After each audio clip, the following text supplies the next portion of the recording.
Sir, భార్య భర్తలు ఇద్దరు సాఫ్ట్వేర్ ఉద్యోగులు. ఆ ఇద్దరు సాఫ్ట్వేర్ ఉద్యోగులు అన్యోన్య దాంపత్యంలో ఒక ఇద్దరు పిల్లలు కూడా ఉన్నారు. ఇద్దరు డైలీ ఉద్యోగాలకు వెళ్తూ ఉంటారు, వస్తూ ఉంటారు. కానీ ఇంతలో ఈ అమ్మాయికి ఒక బాయ్ ఫ్రెండ్ అటాచ్ అయ్యాడు. కట్ చేస్తే ఆ బాయ్ ఫ్రెండ్ లేకుండా ఈ అమ్మాయి ఉండలేకపోతుంది, అలానే భర్త లేకుండా ఈ అమ్మాయి ఉండలేకపోతుంది. ఇప్పుడు వీళ్ళ ముగ్గురు కలిసి ఒకే ఫ్లాట్లో కాపురం పెట్టారు. అది అసలు మన హిందూ సాంప్రదాయం ప్రకారం కానీ, యాజ్ పర్ ఇండియన్ లా ప్రకారం కానీ ఇది కరెక్టా? అమ్మాయి చేసింది రైటా తప్ప? తల్లిదండ్రులు ఏం చేస్తున్నారు? ఇటు భర్త చెప్పుకోలేక కుమిలిపోతున్నాడు, అటు అలవాటు పడిన బాయ్ ఫ్రెండ్ వదలలేకపోతున్నాడు. ఈ అమ్మాయి చేసింది ఏంటి సార్ అసలు? నమస్కారం అండి. ఇటువంటివి వస్తూ ఉన్నాయండి. ఇప్పుడు ఈ మధ్య రాపోలు భాస్కర్ అని ఆయన దగ్గరికి ఇటువంటి కేసు ఒకటి వస్తే దాని మీద నేను ఒక వీడియోలో కూడా చూశాను. అందరినీ పిలిపించి కౌన్సిలింగ్ చేసి రెండో భార్య లేకపోతే లవర్, రెండో భర్త లేకపోతే లవరు అతనికి జ్ఞానం చెప్పి సపరేట్ చేసి ఈ కాపురాన్ని కాపాడాడని చెప్పి ఆయన చెప్పడం జరిగింది. అదే ఇక్కడ ఒక విషయం ఉందండి. గతంలో బహుభార్యత్వం అనేది ఉండేది. ఇప్పుడు ద్రౌపది 5 మందిని చేసుకుంది. అట్లా రాజులు రాజ్యంలోకి వెళ్ళినప్పుడు శ్రీరాముడికి కూడా చాలా మంది భార్యలు ఉన్నారండి. సీత ఒక్కటే కాదు.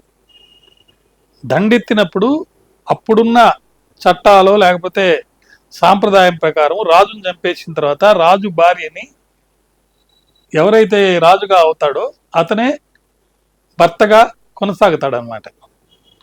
సో అది ఆనవాయితీ, సాంప్రదాయం.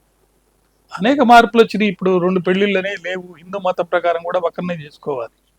అయితే వాళ్ళ మధ్య అంగీకారంతో వాళ్ళ అవసరాల కోసం ఒక భార్య 2 భర్తలను చేసుకోవచ్చు, ఒక భర్త 2 భార్యలను చేసుకోవచ్చు.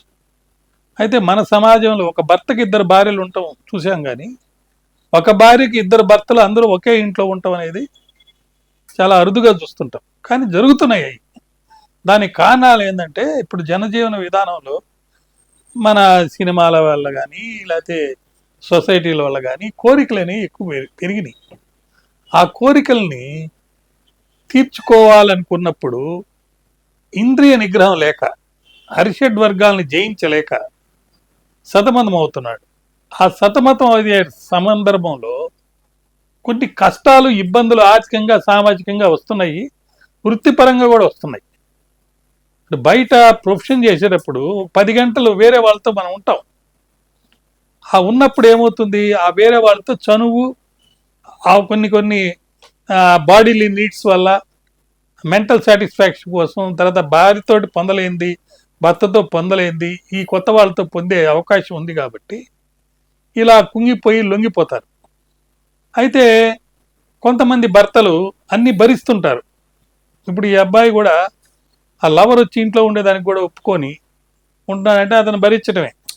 పిల్లల కోసం కానీ లేకపోతే తన భార్య మీద అతనికి ఉన్న ప్రేమ కానీ, సరే ఏదో జరిగింది, ఎలాగైనా సరే నా కుటుంబం బాగుండాలి, నేను ఆర్థికంగా, సామాజికంగా మధ్యతరగతి వాడిని. సాఫ్ట్వేర్ వాళ్ళు అంటే ఏముంటే ₹1,00,000 జీతం ఉంటుంది.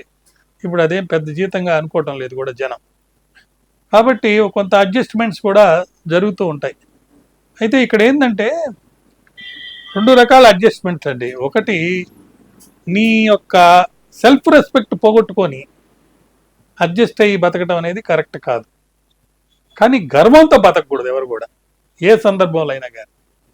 ఇక్కడ ఒక భార్యాభర్త కుటుంబంలో పిల్లలతోటి నివసించేటప్పుడు పరాయి వ్యక్తి వచ్చి అక్కడ ఉండటం కానీ చేయటం కానీ అది సమాజంలో నిషిద్ధం, చట్టపరంగా కూడా నిషిద్ధం. మరి వ్యవహార శైలిలో అటువంటివి చేస్తున్నారంటే వాళ్ళ అవసరాలను బట్టి చేస్తున్నారు. కానీ ఎప్పుడైనా ఎవరినైనా మర్చిపోవచ్చు. ఇప్పుడు చనిపోతారు, ఏమవుతుంది? భర్తే చనిపోతే మర్చిపోతున్నాం కదా. అట్లే నీకు ఎంత ప్రేమ ఉన్నా, జరగకుండా తప్పులు జరిగినా కూడా కొంచెం సర్దుకొని నీ తప్పు నువ్వు తెలుసుకొని, భగవంతుని యొక్క లక్షణం ఏంటంటే నీలో నువ్వు నీ తప్పు తెలుసుకోవటం. అది తెలుసుకొని నీ ప్రేమికుడికి ఉన్న పరిస్థితిని అవగాహన చేయించుకొని, అయ్యా నువ్వు ఇంట్లో ఉంటే కుదరదు, నువ్వు వెళ్ళిపో అని చెప్పి పంపించేసేసి ఆ భార్య పరివర్తన చెందితే ఆ కుటుంబం చక్కగా నిలబడుతుంది. ఆ పిల్లవాడు కూడా బయటికి వెళ్ళి వేరే ఇంకెవరైనా అతను తగ్గవాళ్ళని చూసుకొని వివాహం చేసుకొని వీళ్ళతో స్నేహితుగా కూడా ఉండొచ్చు. కాబట్టి చట్టపరంగా కానీ సామాజికంగా పరంగా కానీ వాళ్ళు చేసింది తప్పు. ఆ భర్త మటుకు చాలా గొప్పవాడుగా నేను అనుకుంటున్నాను. ఇంత తప్పు జరిగినా కానీ కుటుంబం కోసం, పిల్లల కోసం ఆ భార్యని అతను ఇంకా ఒప్పుకుంటున్నాడంటే, ఇలా కొంత మార్పులు చేర్పులు చేసుకుంటే జీవితం సుఖంగానే జరిగిపోతుందని నేను భావిస్తున్నాను. నమస్కారం.